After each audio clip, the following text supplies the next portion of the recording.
right now in the spiritual, it's like we're in twilight, meaning the sun sets and the sun rises in a time frame of twilight.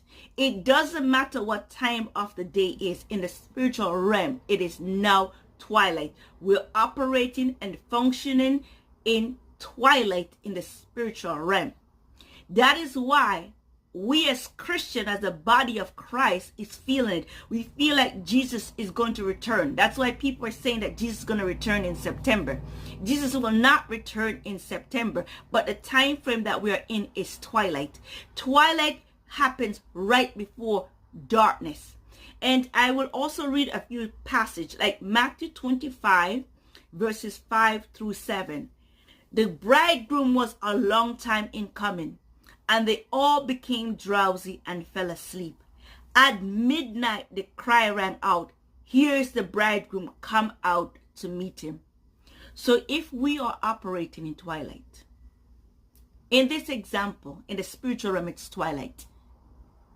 Jesus' example of the bride and the bridegroom was that the bridegroom came in the midnight hour. The bridegroom didn't come at twilight.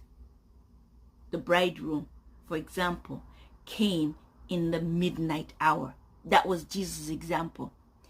And I think because we're in the season where we're feeling the changes, we're thinking that, and because Jesus is at the door, we're thinking that the time is now.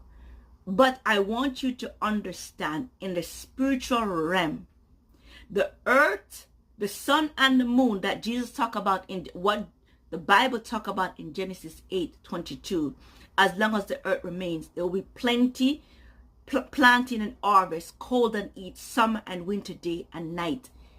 That season that the earth is rotating in the spiritual time frame of twilight.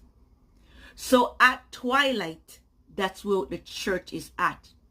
Twilight is only a certain amount of hours. Twilight is only a certain amount of years. We must know that as the church.